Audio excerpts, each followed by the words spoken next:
at the Ten Commandments, and we're going to focus on the fourth commandment.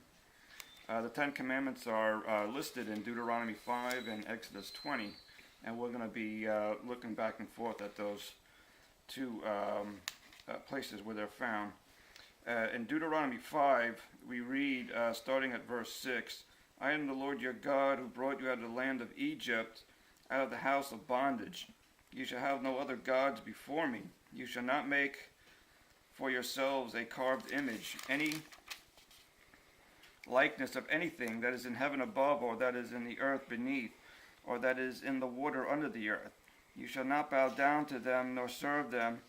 For I, the Lord your God, am a jealous God, visiting the iniquity of the fathers upon the children to the third and fourth generation of those who hate me, but showing mercy to thousands of those who love me and keep my commandments. Ye shall not take the name of the Lord your God in vain, for the Lord will not hold him guiltless who taketh his name in vain. Observe the Sabbath day to keep it holy, as the Lord your God commanded you. 6 days you shall labor, but the seventh day is the Sabbath of the Lord your God. In it you shall do no work, you nor your son, nor your daughter, nor your male servant, nor your female servant, nor your ox, nor your donkey, nor any of your cattle, nor your stranger who is within your gates, that your male servant and your female servant may rest as well as you. And remember that you were a slave in the land of Egypt, and the Lord your God brought you out from there by a mighty hand and by an outstretched arm. Therefore the Lord your God commanded you to keep the Sabbath day. Right. Now, as we study the Sabbath day, all right, we're going to see that it is a picture of the gospel. Right. The Ten Commandments are really are part of the covenant. God speaks of them as the covenant. In Exodus chapter 34, verse 28, we read, and he wrote upon the tablets the words of the covenant, the Ten Commandments. So the Ten Commandments are the gospel. All right, there's more to the Ten Commandments than what we that first meets the eye when we first read them. In Genesis 17, verse 8, God begins to talk about this covenant in greater detail. And here he makes a promise to Abraham and says, I will establish my covenant between me and thee and thy seed after thee and their generations for an everlasting covenant, to be a God unto thee and to thy seed after thee. And I will give unto thee and to thy seed after thee the land wherein thou art a stranger, all the land of Canaan for an everlasting possession, and I will be their God. Now this can't be talking about the literal land of Canaan, now could it? Because the literal land of Canaan is not going to last forever. All right, we know on the last day the world will end. All right, and with it the land of Canaan will be destroyed. This earth is not going to last forever. God gives us a commentary in Romans 4:13 on this verse. And here he speaks of Abraham again. We read, for the promise that he, that's Abraham, should be the heir of the world was not to Abraham or his seed through the law, but through the righteousness of faith. And here the promise is spoken of as an inheritance. Notice that Abraham is heir of the world. The land of Canaan represents the world, all right, and he will inherit this world.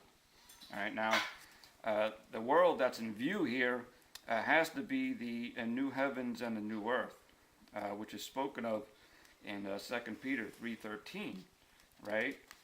We look for a new heavens and a new earth wherein dwelleth righteousness, right? And so that is the land of Canaan that's in view here, all right? And God speaks of this covenant as a will. All right. A covenant is a contract or a will. All right. right? It is a testament. God gives us another commentary in Galatians 3:29, and there we read, "And if ye be Christ, then are ye Abraham's seed and heirs according to the promise." So we see here that the seed, all right, spoken of in Genesis 17, represent the believers. All right, we with faithful Abraham will inherit the new heavens and the new earth. This is the inheritance that God is promising to Abraham. We read of the promise also in Hebrews 9, verses 15 through 17. And here God gives us more information on this. "And for this cause, he, who is Christ, is the mediator of the New Testament, that by means of death, for the redemption of the transgression that were under the first testament, they which are called might receive the promise of eternal inheritance." You know? Eternal inheritance. "For where a testament is, there also of necessity must be the death of the testator. For a testament is of force after men are dead, otherwise it is of no strength at all while the testator liveth." And the testator is Christ. He is the one who died to prepare the inheritance for us. And when was that inheritance prepared, Michael? The inheritance? Yeah. It was prepared before God did anything, predestination. It was before he created the world, right? Remember Jesus said in Matthew 25, I think it's verse 34, if I remember right. He says, "Come, blessed of my Father, inherit the kingdom prepared for you from the foundation of the world."